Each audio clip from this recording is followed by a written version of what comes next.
Olá, paz e bem, meu irmão, minha irmã. Seja bem-vindo, bem-vinda a este quarto encontro das pessoas interessadas no aprofundamento do Espírito de São Francisco, encontrado, buscado nas pontes franciscanas. Nos encontros anteriores, nós vimos São Francisco iniciando o seu processo de conversão.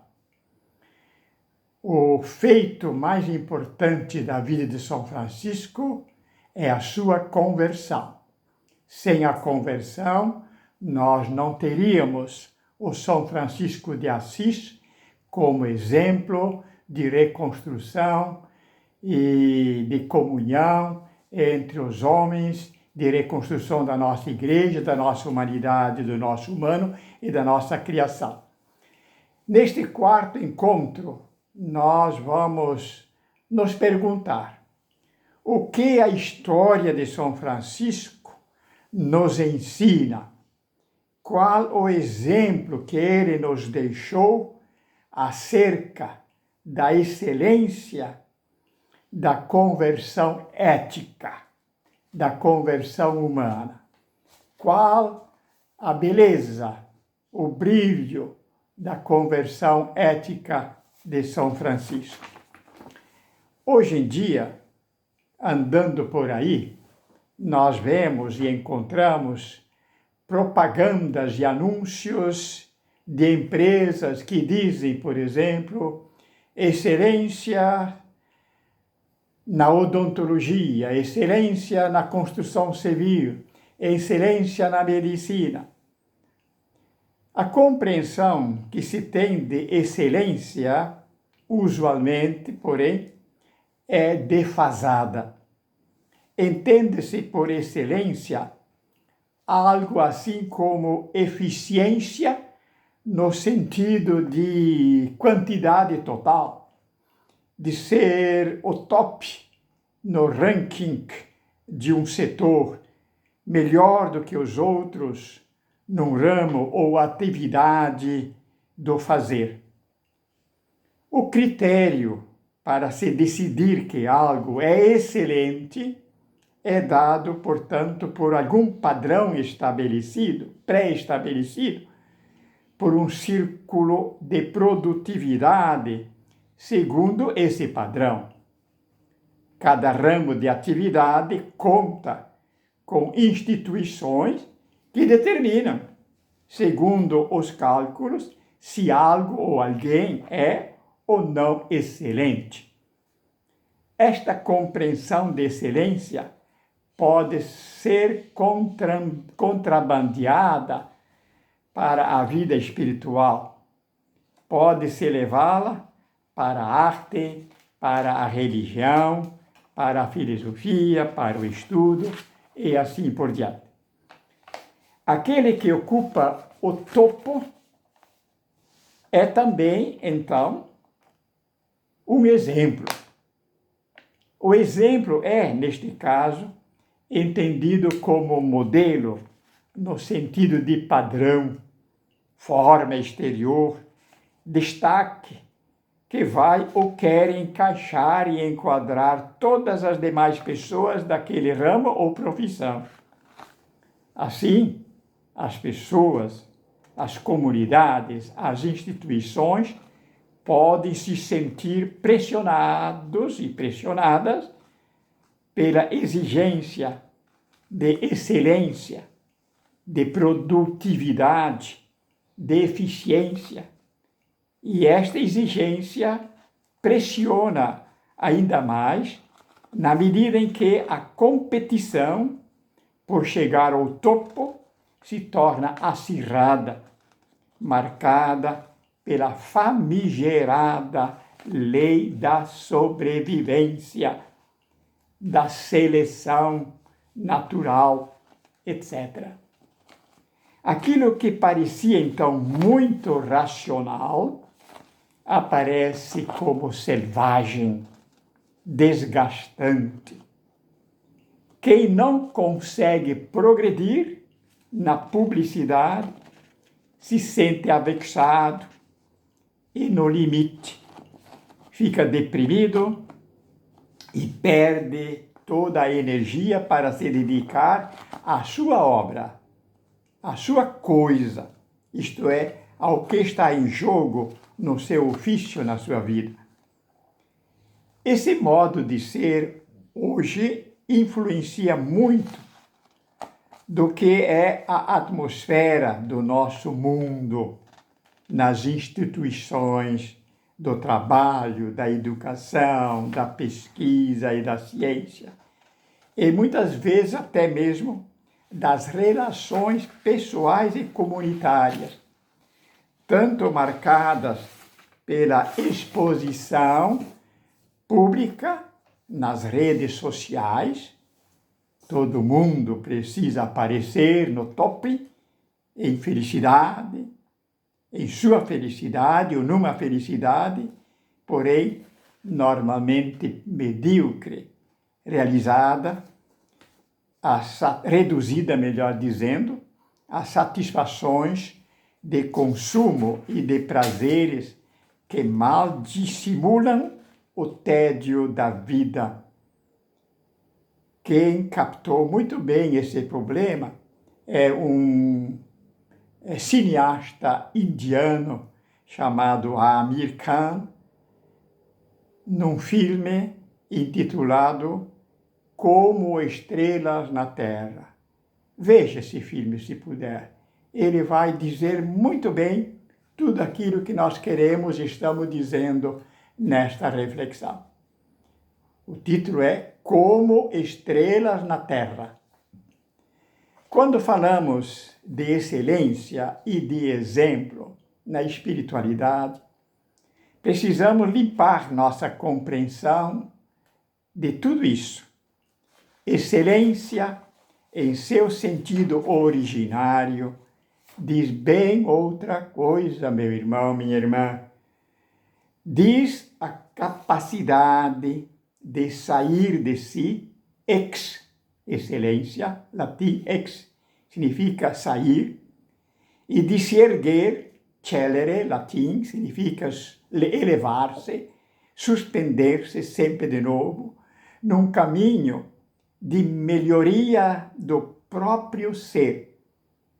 Excelência é, então, o movimento de potencializar e de dar o melhor de si, de perfazer-se, de amadurecer, ou melhor, de maturar-se, consumar-se no próprio ser, na própria identidade.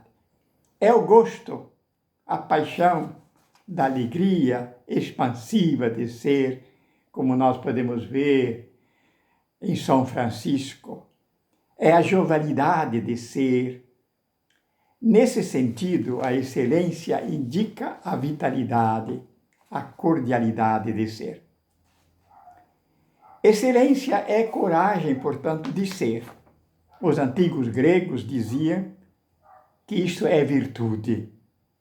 Virtude leva o ser humano a ser bom, isto é, a alcançar o melhor de si. Ser bom não quer dizer aqui ser bonzinho.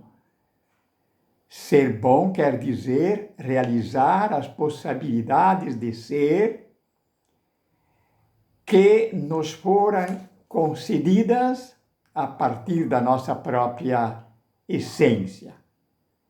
O empenho do ser humano de ser bom, de combater, como diz São Paulo, combati o bom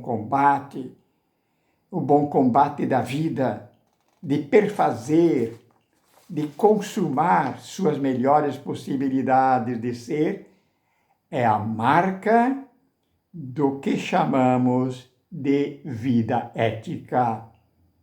É a marca da vida ética, é esse empenho, essa coragem de perfazer, de consumar o seu caminho até a sua realização máxima. O ser humano ético é aquele que busca a vida boa, isto é, a vida plena de sentido e de vigor, de alegria de ser, não só para si, mas para todos os homens. É aquele que se empenha com todas as suas forças para que o ser humano dele alcance um ethos para seu ser. Ethos significa morada. É encontrar uma morada, uma casa, uma habitação para o seu ser, entre o céu e a terra, na convivência com os outros seres humanos, em face do divino. Hoje, uma das maiores dificuldades é o ser humano encontrar esta morada. Os homens estão morando fora de si, estão morando no dinheiro, estão morando na fama, estão morando nos negócios. Quando é que o homem vai encontrar, então, a morada do seu ser? Quando sua essência for abrigada, protegida, salvaguardada na liberdade da verdade. Fazer da terra uma morada para o humano, tornar nosso mundo um lugar acolhedor que protege a nossa essência em si e nos outros. Eis o segredo e o grande apelo que nos vem de muitas pessoas hoje de bom senso, principalmente o Papa Francisco, em suas duas grandes encíclicas, Laudato Si e Tutti Fratelli. Voltemos então a São Francisco. São Francisco é, na história da humanidade, uma das figuras mais significativas, sobressalentes de realização humana ética. Quando nós lemos em suas legendas, como por exemplo na legenda dos Três Companheiros, vemos como São Francisco assumiu o que ele recebeu da terra, da família, do povo de Assis, não como algo pronto, mas como uma herança e uma tarefa de responsabilização. Ele cultivou as virtudes naturais, nascivas, originárias do ser humano, com grande nobreza, desde os anos da adolescência e de sua juventude. Sinal disso, por exemplo, era sua cortesia, sua largueza e caridade para com os pobres. Francisco era largo, generoso com todos, mas principalmente com os pobres. Era um excelente comerciante, mas recusou a mesquinhez burguesa da ambição, do lucro, como medida de sua vida. Foi atrás de uma outra medida. Reconheceu que a posse de dinheiro e de bens materiais não era sinônimo de riqueza nem de grandeza, não era sinônimo de excelência. Em busca do tesouro da vida feliz, lançou-se de corpo e alma atrás de algo bem maior, de uma riqueza mais plena. Passou então a ambicionar a nobreza. Quis ser cavaleiro nobre, mas irá então descobrir aos poucos um senhor mais rico, mais nobre do que todos os senhores da terra, uma outra nobreza. Mas isso nós veremos nos próximos encontros, onde estará a nobreza de Francisco, que Francisco está procurando. Aqui nós estamos apenas no começo da caminhada de Francisco. da sua conversão. Toda a sua história é caminhada de uma libertação para a liberdade, para a jovialidade expansiva do ser. Toda a sua história é caminhada de excelência. Ele é, assim, um exemplo para nós, isto é, uma figura que nos mostra como nós podemos, por nós mesmos, dar o melhor de nós a nós mesmos e assim alcançar a maturação de nossas melhores possibilidades de ser. Que possamos, como ele, atendendo o Papa Francisco, aprender. Ele é exemplo, diz o Papa. Quem toma alguém como exemplo precisa aprender.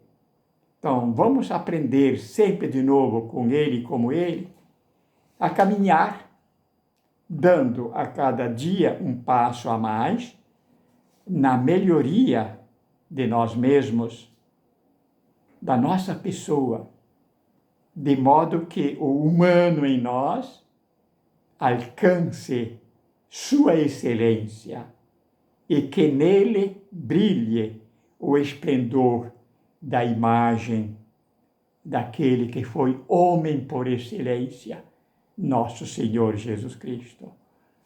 Meu prezado irmão, minha prezada irmã, reflita sobre a excelência do ser humano. Onde está a excelência, o brilho maior do ser humano? Para isso, olhe para São Francisco, principalmente na sua juventude, como ele trabalhou na sua conversão para vir a ser o que ele foi.